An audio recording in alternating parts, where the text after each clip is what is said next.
Hello and welcome to the Clever Fox YouTube channel. My name is Elise and today we are double planning. I am going to be using my Clever Fox weekly desk planner and also using my Clever Fox weekly planner. This is the second edition and I'll be showing you how I'm going to use both of these together. So we're going to kind of map out my week using the desk pad in addition to working in my weekly planner and get all of the things done. This is going to be a really busy week, and having both of these planners will definitely help me stay organized. So make sure you watch through the entire video so you see exactly what my process looks like and how I use both of these simultaneously, and that you are subscribed to our channel with your notification bell turned on so you get notified each time we post a new video.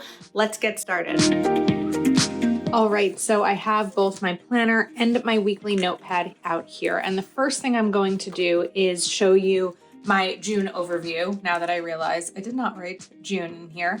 And when you're mapping out a notepad and a planner together, I typically would say to start writing in the notepad first. But of course, at this point, we're already going to have my monthly plans figured out. So let's kind of take a look at these next to each other so that I can see what is going to be happening this week. So the first thing to do would definitely be to date your notepad so that you know which it is. Now, maybe you will take off the notepad after you use it and toss that page, but I also like to date it just so that we can see all of the dates here together. So I'm gonna put the date right to the left of the day of the week, just so we know. Let's write 19, 20, 21, 22.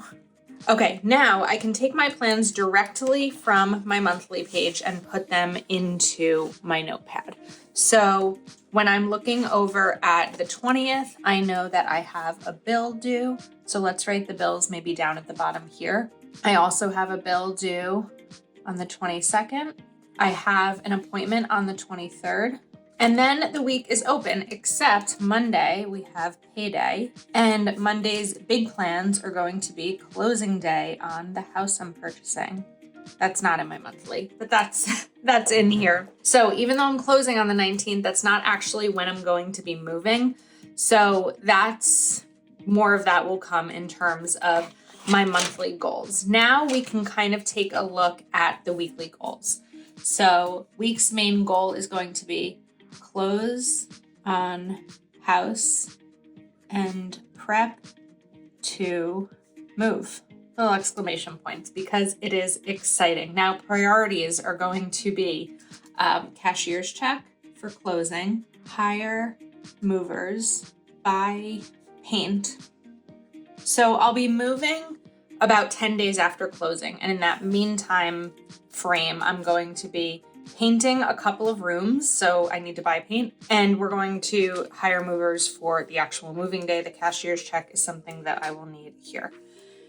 Everything else is going to be continue in terms of priorities, continue progress on my goals. I don't want my entire life to become moving. It probably will, but I also want to make sure that I'm still making time each day for the things that are important to me, for of course my job, my loved ones, my health, all of that kind of stuff. And then another priority is just going to be relax. I'm probably not going to be able to relax in terms of time to rest, but also just like need to take a breather, because when I am busy and stressed, as we all tend to be, it affects all different areas of my life, and I just don't necessarily want that to happen.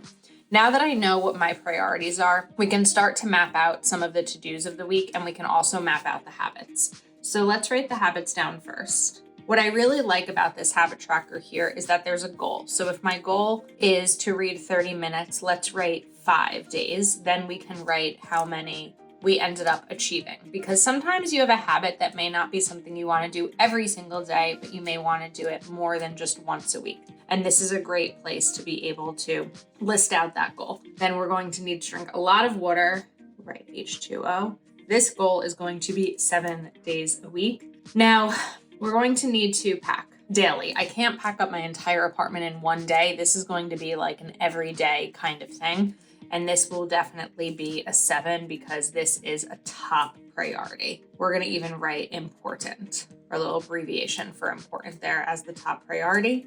And then up next in terms of my habit will be exercise. I think it'll be really hard for me to make time to exercise this week, but I think it's going to be important. So let's do it a little bit more than half the week and see how that goes. And then we can leave the other habits, because sometimes the way you fill out your planner just during a normal week in life is going to be different than you fill it out when something big is happening, or maybe you're on vacation or something like that.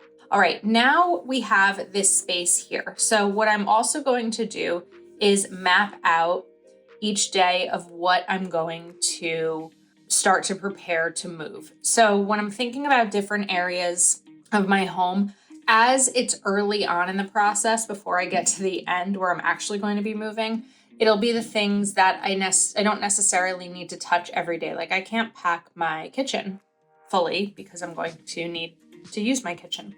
So we're going to just write a couple of things here. So pack linen, closet, and maybe even do a couple here. Pack, I'm gonna write LR closet, which is my living room closet. Pack bedroom closet. On Tuesday, I also have a Zoom call at 8 p.m. So it'll be important to note that there, like I did with my doctor's appointment. And then as I'm continuing, so those will be my 3 closets. Then maybe on Wednesday, we can start the kitchen. And then we also will need to get all of the to-dos that are in my priorities. So let's shift to the left for a second from priorities to to-dos. The first thing I'm going to do for this section is map out the different areas of my apartment that I need to pack. So I'm going to write office, bathroom, let's write office, should have separated that, closet, linen, closet, kitchen, dining room, bedroom, and bedroom closet. Also living room. Now, my entire life isn't going to be about moving this week. There are going to be other things that I will need to take care of. So some of it we are going to write down these so I can check them off because these are top priorities. So cashier's check, hire, movers, buy, paint, office, paint, bedroom.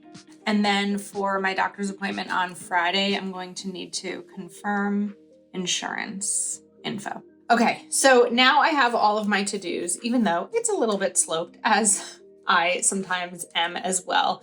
And I'm able to see all of my to-dos, and I'm also able to kind of delegate them to different days if that's how I want to use this. Now, we also have additional I'm going to call them plan opportunities, because my nephew has baseball at 9 a.m. My niece has softball at 11 a.m.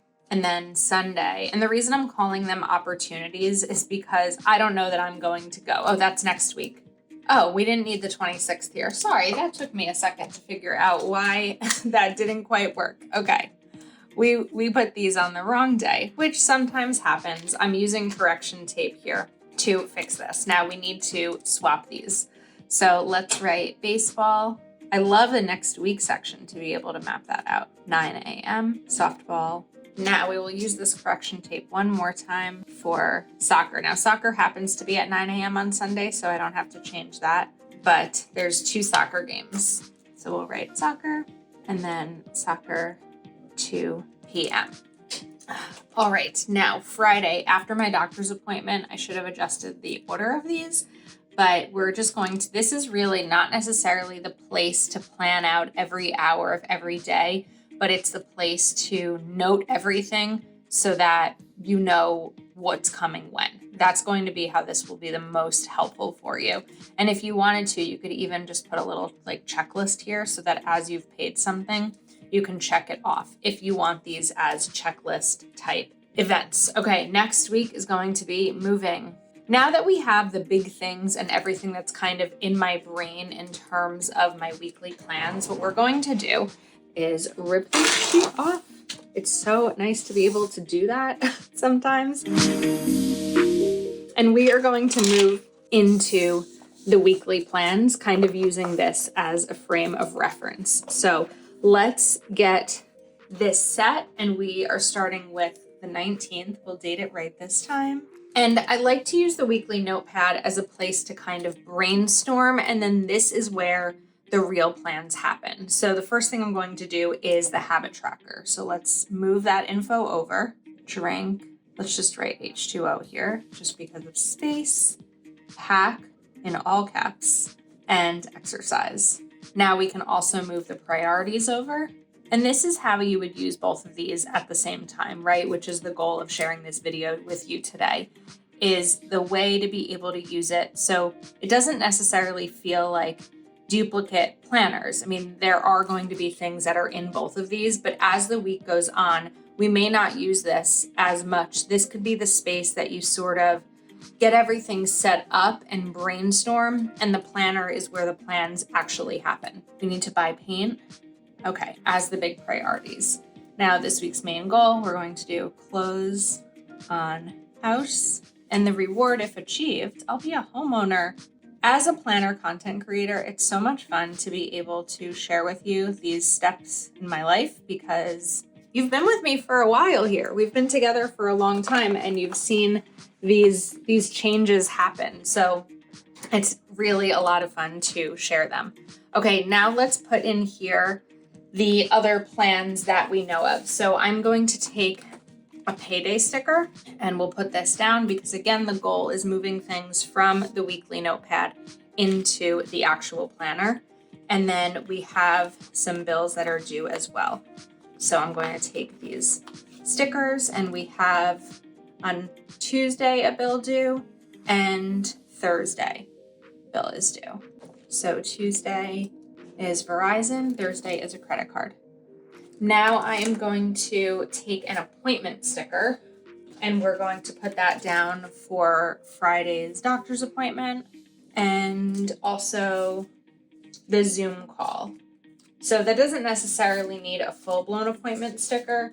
So I'm going to use a different sticker over here for that. And this little box here on the left of this sticker, you can use, if it's a bill, you can just check it off once it's done, or you can do a time, just like that. Then I think we need a bright, big box with some foil for this one, and this is going to be closing day. And then I'm going to also note half day of work. Why can't they do home closings on weekends? It's really hard to have to take off work for all of this. All right, now I also have the maybe plans like I noted. So we're going to write soccer. That was baseball. It's a good thing for this correction tape. Baseball is at 9 and 11. Well, baseball is at 9, softball is at 11. And then Sunday we have soccer both times. It's at 9 and soccer is at 2 p.m. Okay, so now let's not forget about this list, right? The personal to-do list is going to be really important. We have less space here than we do over here. So I'm going to prioritize this personal to-do list with the things that aren't the separate rooms in my home. So confirm insurance info. We're going to buy paint as the priority, and we're going to do the painting as the personal to-do. Okay, so now that we have those personal to-dos down, I do always say leave a little bit of space here for the things that might come up. If you fill out your entire planner at the beginning of the week, you're not going to leave any room for flexibility. So what I could use in this section is going to be and then we can list out the rooms here again. So I'm not going to list them all out right now, but the idea here is going to be being able to take the plans from here and move them over to the left. So we talked about the closet, right? So living room, we're going to pack living room closet. And because it's Monday and it's payday, I'm also going to write here, update budget. I will also need to go to the bank on Monday to get that cashier's check. So essentially what I wanted to really show you today is your plans are going to be a process, right? It will start with your monthly. This is where everything gets mapped out for the month. Then you're going to go into your weekly notepad. And by the way, this comes in a few different really fun color schemes. So if the blue background isn't necessarily your vibe, there are plenty of other options for you. So then you're going to take things from your month and move them into your week as you are brainstorming. You could even keep this on the notepad and flip the page to the next one if you want to be able to work with 2 weeks at a time. And then once you have this kind of brainstormed out and you are ready to get into your plans, that is where the weekly pages in the second edition will come in, because that's where all the plans are going to actually happen. So it's a little bit of a multi-part planning process, but for me, it really helps me to have a space to list everything out before it necessarily goes in my planner. I'm a list maker. It really helps me stay organized and make sure that nothing is missed. So I really hope that you found this video helpful. Let us know your thoughts in the comments. Of course, you can purchase this planner and the notepad over at cleverfoxplanner.com. Please do make sure you are subscribed to our channel and you have your notification bell turned on so you get notified when we post more fun and informative videos. Thanks for spending time with us today, and we will see you soon.